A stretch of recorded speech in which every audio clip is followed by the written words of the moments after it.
wabarakatuh. Mohon maaf Buya, sebenarnya apa itu golongan Salafi dan Wahabi?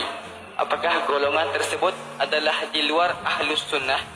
Bagaimana dengan tokoh yang berpendapat orang tua Nabi di neraka, atau yang tidak mau menyebut Sayyidina Muhammad, atau yang mengharamkan ziarah kubur?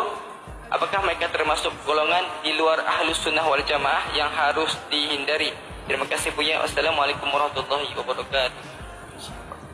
Kita mulai dari bawah, ziarah kubur. Yang melarang ziarah kubur keluar dari akidah yang benar. Siapa yang melarang ziarah kubur?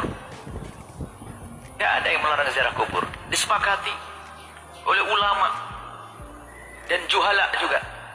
Orang alim dan orang bodoh sepakat ziarah kubur boleh. Kuntu nahaitu an ziyaratul ala fazuruha. Aku melarang kalian untuk ziarah kubur, sekarang ziarahlah. Bahkan Nabi ingatkan ziarah kubur fa innaha tudzakirukumul akhirata. Ziarah kubur itu mengingatkan akhirat. Enggak ada orang yang melarang ziarah kubur. Kalau ada orang melarang ziarah kubur, sudah sakit dia. Siapapun, enggak ada mazhab yang berbeda dalam hal ini. Adanya mazhab Allah alam itu. Enggak ada siapa melarang ziarah kubur. Enggak ada orang ziarah kubur. Kemudian setelah ziarah kubur apa tadi? Sayyidina Umar, tidak menyebut Sayyidina bukan keluar dari iman. Itu adalah masalah batin masing-masing kok. Semua nabi, Allah kalau menyebut nabi-nabi itu langsung dengan namanya, tapi hanya Rasulullah saja tidak pernah disebut langsung namanya. Sesaat disebut Rasul, sesaat disebut ayuhan Nabi, sesaat tidak langsung disebut ya Muhammad. Kalau Nabi ya Adam uskun anta wa zawjuka, ya Adam, ya Isa, ya nabi-nabi langsung namanya. Tapi Rasulullah tidak pernah disebut oleh Allah langsung dengan namanya. Tapi Nabi pasti disebut dengan gelar-gelar keistimewaannya. Maka dari sinilah para ulama pun meniru Allah saja tidak pernah menyebut Nabi langsung dengan namanya. Maka para ulama-ulama yang sambung hatinya dengan Rasulullah tidak rela kalau nyebut nama Nabi Muhammad seperti nyebut namanya Muhammad tetangganya yang jualan itu atau yang pedagang itu. Gak berani. Enak Muhammad siapa? Muhammad Al-Fatih anak saya itu Muhammad. Tapi Rasulullah gak mungkin nurani batin, mesti ada gelar Nabi atau Sayyidina. Kalau mengatakan Sayyidina bukan suatu larang. Siapa mengatakan Sayyidina larang?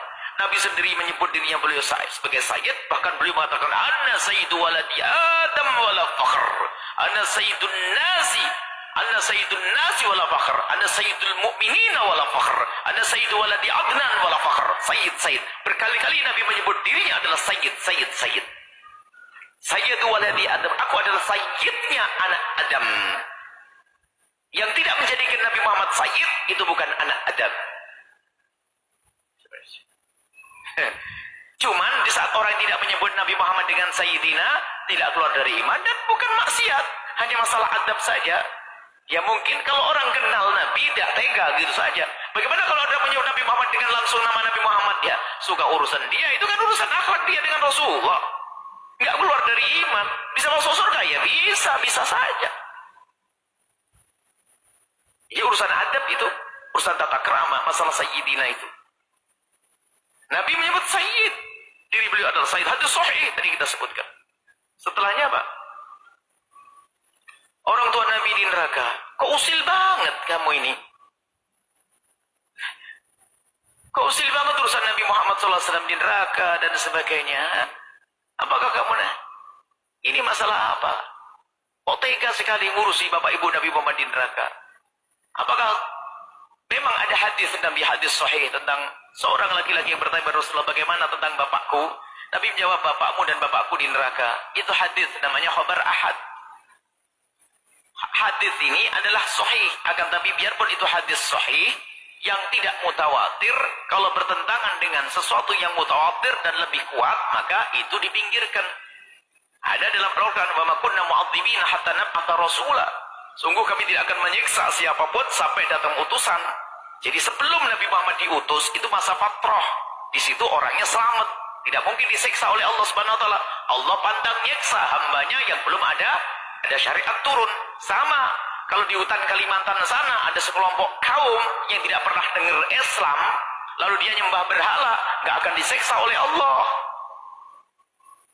Nyembah berhala di tengah hutan Kalimantan sana, nggak pernah dengar radio, nggak pernah punya HP, tidak pernah kenal syariat Islam, tidak sampai kepadanya dakwah, maka tidak mungkin disiksa oleh Allah Subhanahu wa taala.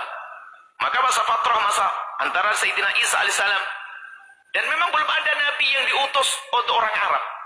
Artinya nabi-nabi yang lain bukan untuk orang Arab. Dan Allah tidak akan menyiksa siapapun yang hidup tanpa utusan. Dan ayahanda Nabi wafat sebelum Nabi diutus, sebelum Nabi terlahir. Ibu dan Nabi wafat waktu Nabi masih kecil, belum diutus sebagai utusan Allah Subhanahu wa taala. Wa ma kunna mu'adzibina hatta nab'atha rasula. Sungguh kami tidak akan menghukum siapapun sampai aku mengirim utusan. Ada dakwah yang sampai kepada beliau. Jadi ini aneh. Jangan sampailah kita itu kalau ada orang membahas masalah itu aneh. Membahasnya dengan mengatakan Bapak Ibu Nabi Muhammad adalah kafir, masuk neraka bersandarkan satu hadis. Jadi orang itu, para ulama, kalau membaca hadis itu tidak hanya hadis itu dibanding dengan hadis yang lainnya. Ingat, tidak semua hadis. Bahkan dikatakan, belum dikatakan seorang alim kalau belum bisa meninggalkan hadis sahih. Loh, kok gitu? Sebab tidak semua hadis sahih dipakai. Ada hadis yang dihapus. Jadi nanti ada ta'arud, ada ta'arudul adillah. Jika ada dalil bertentangan dengan dalil, Al-Quran mustahil bertentangan, hadis mustahil bertentangan. Kalau ada bertentangan nanti ada namanya mutlak muqayyad, ada khos sama taksis, khos sama am, taksis. Yang mutlak, yang am ditaksis. Masalah am dengan khusus. Ada nanti kalau sudah benturan nggak bisa, ada namanya nasih mansuh. Jadi ini dibuang, tidak dipakai, ini dipakai. Kalau bertanya, atau masalah kuat dengan lemahnya, yang kuat ditinggalkan, diambil yang lemah. Biarpun yang paling lebih kuat diambil, yang lebih lemah ditinggalkan. Biarpun ini sahih. Misalnya hadis tentang Bapak Ibu Nabi Muhammad adalah di neraka adalah hadis sahih, tapi bertentangan dengan Al-Quran yang sudah sangat jelas, maka ditinggalkan hadis sahih. Maka wa ma kunna mu'adzibina, Allah tidak akan menyiksa Bapak Ibu Nabi. Itu bahasanya. Wa ma kunna mu'adzibina, sungguh kami tidak akan menyiksa, termasuk ayah ibu dan Nabi SAW, sampai datang utusan, dan Nabi waktu itu belum diutus. Memang ada orang usil. Kok teganya membahas Bapak Ibu Nabi SAW? Bagaimana? Bagaimana Rasulullah ngajari adab? Abu Jahal itu ahli neraka. Abu Jahal itu ahli neraka memerangi Rasulullah. Anaknya mukmin beriman namanya Ikrimah. Waktu Sayyidina Muhammad waktu bicarakan, ada sahabat Nabi yang bicarakan tentang Abu Jahal, Ikrimah datang, Rasul mengatakan, "Kufuan Abi Jahlin takrimatan li Ikrimata." Diam, jangan kau sebut-sebut Abu Jahal, menjaga hatinya Ikrimah. Dan sekarang Bapak Ibu Nabi disebut-sebut. Mana hati nuraninya itu? Abu Jahal saja nggak boleh kita sebut-sebut di depan Ikrimah. Padahal Abu Jahal jelas ahli neraka. Sementara bagaimana Bapak Ibu dan Nabi Shallallahu Alaihi Wasallam? Ini urusan nurani dan batin. Bagaimana sambung hatinya dengan Rasulullah Shallallahu Alaihi Wasallam? Ada masalah salafi wahabi, kami tidak terlalu penting dengan istilah-istilah itu. Ada akidah yang harus kita patuhi adalah akidah ahli sunnati wal jamaatil asy'ariyati atau maturidiyati. Itu akidah yang selama ini di penjuru dunia.